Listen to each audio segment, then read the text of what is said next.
Folks, and welcome back to the Average Movie Review podcast. I just finished watching, once again, Maul Shadow Lord, episodes 3 and 4, and I have to say, man, this show is actually pretty freaking good. Like, holy crap, man! It's a lot of fun to watch, and once again, kudos to the animation team. The animation looks absolutely phenomenal. There were some close-up shots of Maul in this episode where I got to see that like it literally looks like it's a painting from a canvas, like it's an art book coming to life. And uh, again, like you can't make this shit up. Like you understand what I'm saying? Like this is real artistry coming to life, and it's like almost impossible to recreate this and like using AI. And I have to say, absolutely phenomenal job on that part.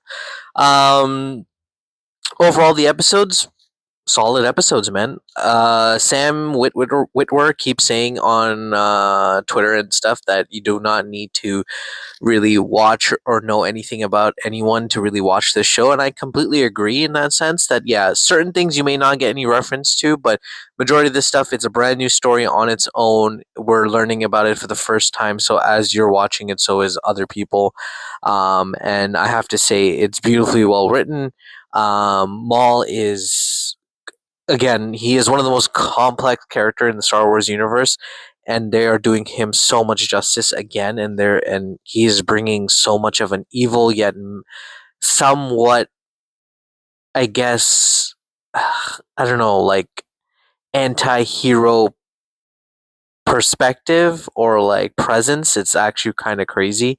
Um, in the third episode, Devon escapes from him, but before escaping, him and her have a conversation where she wields his lightsaber, and she's fighting her way through to get out of there.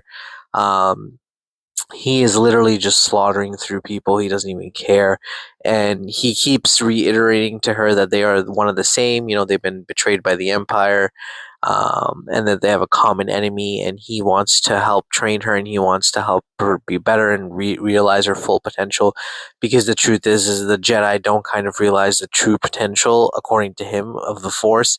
Only the dark side kind of does. I personally feel like, and this might ruffle some feathers, that Maul is kind of like on the dark and light side, in the sense that like he has a bit of both in him, and that's why he's able to do the things he can do. He has a good balance in him. In some ways, certain aspects, like there's a lot more vengeance, of course, but there's also a lot more clarity, and I think is a lot more compassion too, a little bit, because like he could have really killed the kid if he really wanted to, but he didn't. Right? He sees potential, and he wants to, make sure that it's reached at, in Devon. Um, Lawson is on the hunt. Two Boots is actually hilarious. I think he's actually one of my favorite droids. The guy's a badass, bro. Holy crap. Absolute badass. So that was really cool to watch. Episode 4, we get a full on battle sequence between Maul, Daki, and Devon. Absolutely epic. I love the fact that the lightsabers are much more brighter now, and they have much more light coming off of them. So, like, you see it blue and red. It's just, again, it's nostalgic for a lot of people. It just looks amazing to look at. The fight scenes were, again, amazing. Um, Lawson is on a war path. He doesn't want the Empire, and then the Empire coming in and taking over, which I totally respect and understand. Only for the end that Two Boots ended up calling the Empire, and then pretty much the end of the scene is just we see the Empire ship, which got me thinking would have been really cool. I don't know if they're gonna do this, but a cool thing would be that Darth Vader and somehow Maul meet again. I don't know if they've met uh, throughout in the books and stuff, or like in the lore yet, or if they have met each other, but it would have been so cool to see them meet or something like that.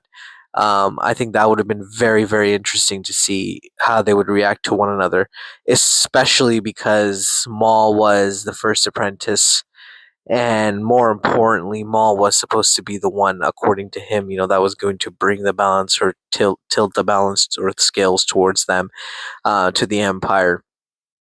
And Maul felt his his presence when it happened, when Vader took a turn, and it would be very interesting to see those two meet, I think, and the conversations that they would have. But again, I digress. I don't know if that's going to happen. But regardless, great episodes, 9 out of 10 for both. I think this is a phenomenal show. If you haven't seen it yet, please go take a look. Let me know what you guys think in the comment section below, and I'll catch you on the next one. Have a wonderful day, guys.